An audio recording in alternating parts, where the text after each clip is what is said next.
नमस्कार साथियों, मैं नमन अच्छा और आज आपका स्वागत है। देखिए, प्रिंट कल्चर ने फ्रेंच रिवॉल्यूशन में फेवरेबल कंडीशंस किस प्रकार से क्रिएट की, यानी कि मुद्रण संस्कृति ने फ्रांसीसी क्रांति में कौन कौन सी अनुकूल परिस्थितियां रची, तो स्पष्ट करना है। तो देखिए, हमसे कहा गया है, तो हम शुरुआत करते हैं। अब देखिए, नंबर 1 पर कौन कौन सी है। पहले तो हम कहेंगे कि निम्न है। अब नंबर 1 पर जो है वो ये है कि मुद्रण संस्कृति ने ज्ञानोदय के जो विचार थे उनको फैलाया। उनके जो विचार थे, उन्होंने जो अपने राइटर्स थे, उन्होंने अपने जो लेखन में लिखा था अपने साहित्य में, उनको उसने फैलाया मुद्रण संस्कृति ने, प्रिंट कल्चर ने। और दूसरे नंबर पर इन लेखकों के साहित्य जो था उसमें पूरी तरह से पूर्णतः परंपरा, अंधविश्वास और निरंकुशवाद की भावना थी। और उससे निरंकुशवाद, अंधविश्वास और इस परंपरा का पूरी तरह से इन्होंने क्या किया, विरोध किया, आलोचना की। इनने बताया कि निरंकुशवादी राज सत्ता है और ये बहुत गलत है। अच्छा, निरंकुशवाद क्या है?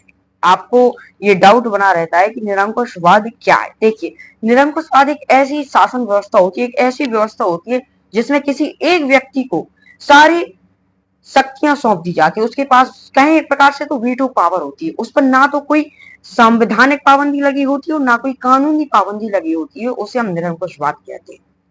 इसी प्रकार से प्लाटिन से क्या आशा है? लेटर प्रेस छपाई की प्लाटिन एक ऐसा बोर्ड होता है जिसे कागज के पीछे दबाकर टाइप कर दिया जाता है, उसे हम कहते हैं। तो ठीक है, प्लाटिन हमारा विषय नहीं, अभी हमने आपको निरंकुशवाद बताया है।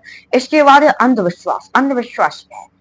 किसी भी चीज को बिना सोचे समझे, यदि किसी ने कहा कि ये सही है तो हर कोई उसे कह दे कि हाँ ये सही है, और सब के सब सही मानने लगे बिना सोचे समझे। उसके पीछे का कारण नहीं समझा कि ये सही है तो क्यों है और गलत है तो क्यों है। इसे हम अंधविश्वास कहते हैं। तो थी कुछ ऐसी परंपराएं जो इन लोगों ने फैलाई थी। फिर इसके बाद हम आपको बताते हैं कि उन्होंने रीति रिवाज की जगह बुद्धि विवेक के शासन पर बल दिया। उन्होंने कहा कि एक समय पुस्तकें या जो किताबें हैं ये हमको ऐसी निरंकुशवादी राजसत्ता से मुक्ति दिलाकर ऐसा दौर लाएगी जब बुद्धि और विवेक का राज होगा। बुद्धि और विवेक से सत्ता चलेगी। तो फिर 1788 के दशक तक यदि हम पहुंचे तो जो राजाशाही नैतिकता का मजाक उड़ाने वाले थे उनकी संख्या भर गई। राजाशाही का मजाक उड़ाने लगे, जो उनकी नैतिकता थी उनका भी हंसी मजाक उड़ाने लगे। तो फिर ऐसी परिस्थितियां बनने लगी। मुद्रण संस्कृति के कारण ऐसे कार्टून, ऐसे ऐसे व्यंग चित्र सामने आए जिससे जनता को फंसे हुए दिखाया गया। और जो वहां के उस समय के राजा हुआ करते थे उनको भोग विलास में डूबे हुए दिखाया इन लोगों ने। भोग विलास क्या है? भोग विलास का मतलब होता है बहुत सुंदर सुंदर अप्सराएं अपने महल में लाना। उस समय होता था, जो कि आज से 1780 के दशक की बात चल रही है, कि ये अपने महल में राजाएं रहते थे, पकवान खाने में लगे हुए, जनता पर कोई ध्यान नहीं है, जनता की क्या परेशानियां हैं, लगे हैं अपने मौज मस्ती करने में। इसका मतलब होता है कि आप भोग विलास में डूबना। और भी अच्छे से हम आपको आगे चल के बताएंगे भोग विलास का मतलब। तो देखिए, शायद में लोगों को राजतंत्र के खिलाफ खूब भड़काया गया। राजतंत्र में राजा की मनमानी चलना, राजा जैसा कहे वैसा चलना, राजा की बात को कोई काट नहीं सकता था उस समय। और रूसो और वाल्टेयर दो लोग थे, इन दोनों लोगों पर इन्होंने बहुत ध्यान दिया। रूसो और वाल्टेयर इस क्वेश्चन में सबसे ज्यादा इंपॉर्टेंट है। इन लोगों ने रूसो और वाल्टेयर को पढ़ने वाले पाठक, अच्छा पाठक का मतलब क्या होता है? जो रची हुई छपी हुई प्रिंटेड बुक्स को जो पढ़े, छपी हुई पुस्तकों को का जो अध्ययन करते हैं उन्हें हम पाठक कहते हैं। यहाँ जाति का मतलब पाठक नहीं है, जहाँ पुस्तक पढ़ने वालों को पाठक कहा गया है।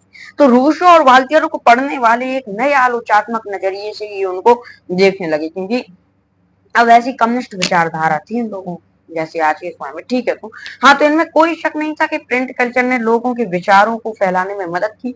यदि प्रिंट कल्चर नहीं होता तो लोगों के विचार एक जगह से दूसरी जगह नहीं फैल पाते।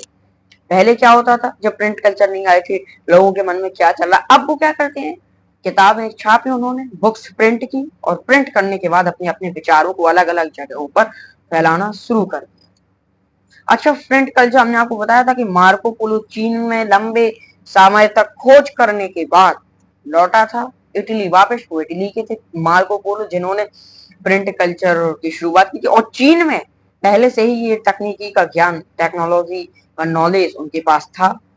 और फिर जब निकला, अब देखिए कोई भी देश का, जैसे मालूम मार्को पोलो इटली के रहने वाले थे, तो जब ये चीन से इस प्रिंट कल्चर या मुद्रण संस्कृति की तकनीकी का ज्ञान, टेक्नोलॉजी का नॉलेज अपने साथ में लेकर लौटे, तो सबसे पहले ये अपने देश को देंगे या किसी दूसरे देश को देंगे। इन्हें इतालवी जो थे, इतालवी का मतलब होता है इटली के रहने वाले, तो इन्हें सबसे पहले इटालियन को यानी कि जो इतालवी होते हैं उनको यह तकनीकी सिखाई कि कैसे, फिर वो क्या करते कांच की तख्ती से उस पर रख के, जैसे मान लो आपको लिखना है नमन, मान लो हमारा नाम मेरा नाम नमन, तो पहले इनने उल्टा नमन लिख दिया और फिर कांच की तख्ती या वुड ब्लॉक को इनने छाप दिया ऐसे, तो फिर वो सीधा लिख के आ जाया करता था। तो ये पूरी कहानी थी। तो अच्छा, इसका मतलब ये नहीं कि सिर्फ रूस और वॉल्टेयर के विचार को ही लोग पढ़ते थे, हर तरह की सामग्रियां पढ़ते थे। जहां एक तरफ लोग रूसो और वॉल्टेयर के विचार को पढ़ने लगे थे, तो वहीं दूसरी तरफ ये क्या करते थे कि जो वॉल्टेयर के साथ साथ जो राज्य का और चर्च का प्रचार करते थे, अब वो चर्च प्रोटेस्टेंट हो या कैथोलिक हो, इस पर हमें ध्यान नहीं देना है, ठीक है। तो प्रोपेगंडा बोलते हैं हम इसको। तो ये लोग जो थे ये प्रोपेगंडा का प्रचार करने लगे थे और उनके माध्यम से उनके मानस को सीधे तौर पर भले ही नहीं रचा हो इन लोगों ने, लेकिन अलग ढंग से सोचने की संभावना इनके पास थी। तो ये पूरी कहानी थी। इस प्रकार से इन लोगों ने क्या किया, पहले छपाई के बाद विवाद की नई संस्कृति को जन्म दिया, फिर इसके बाद इन्होंने दुनिया के सामाजिक क्रांति के नए विचारों का सूत्रपात किया और फिर ऐसे ही करके इस प्रकार मुद्रण संस्कृति ने फ्रांसीसी क्रांति में बहुत ज्यादा मदद की, विचारों को फैलाने में अनुकूल परिस्थितियां उत्पन्न की। वही है, इन लोगों राजा का जो अत्याचार करते थे वो मैक्सिमिलियन रोबेस्पियर वगैरह, तो जब जनता को ये पता नहीं था क्योंकि जनता शिक्षित नहीं थी उस समय, फिर कहीं जाके इन लोगों ने उनको देखा और फिर उन लोगों तक इनके विचारों को फैलाया।